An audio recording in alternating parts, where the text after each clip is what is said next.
Hi എല്ലാവർക്കും foodie ബോയിലേക്ക് സ്വാഗതം. ഇന്ന് നമ്മുടെ ഫുഡി ബോയിൽ നമ്മളൊരു അടിപൊളി ചമ്മന്തിയാണ് ഉണ്ടാക്കാൻ പോകുന്നത്. എന്നും നോർമൽ തേങ്ങാ ചമ്മന്തി കഴിച്ച് നമ്മൾ മടുത്ത് കാണും. ഇന്ന് നമുക്ക് പുതിനയില വെച്ചിട്ട് അടിപൊളി ഒരു ചമ്മന്തി ഉണ്ടാക്കാം.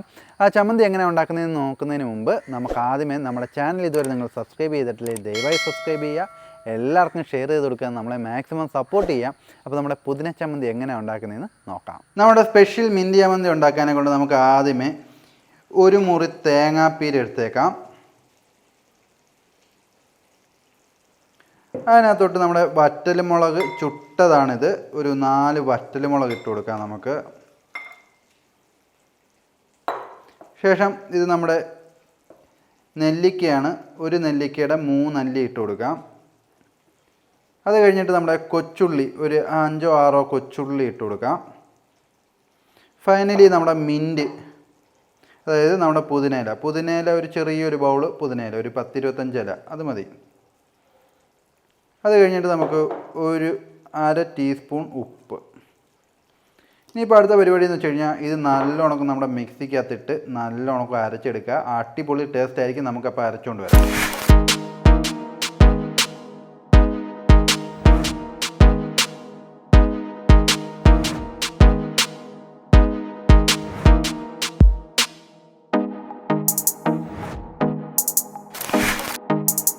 അപ്പോൾ നമ്മുടെ മിൻറ്റ് ചമ്മന്തി നമ്മൾ അരച്ചെടുത്തിട്ടുണ്ട്. എങ്ങനെയുണ്ടെന്നൊന്ന് ടേസ്റ്റ് ചെയ്ത് നോക്കാം.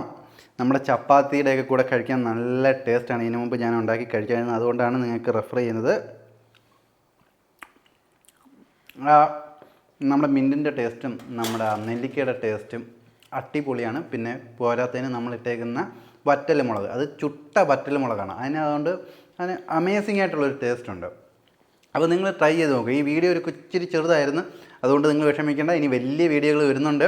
അപ്പോൾ നിങ്ങൾ ട്രൈ ചെയ്തിട്ട് എങ്ങനെ ഉണ്ടായിരുന്നു നമ്മുടെ കമൻറ്റ് ബോക്സിൽ കമൻറ്റ് ചെയ്യുക. അതോടൊപ്പം തന്നെ നമ്മുടെ ചാനൽ ഇതുവരെ നിങ്ങൾ സബ്സ്ക്രൈബ് ചെയ്തിട്ടില്ലെങ്കിൽ ദയവായി സബ്സ്ക്രൈബ് ചെയ്യുക. എല്ലാവർക്കും ഷെയർ ചെയ്ത് കൊടുക്കുക. അപ്പോൾ ഇനി അടുത്ത വീഡിയോയിൽ കാണാം. അതുവരെ ബൈ ബൈ.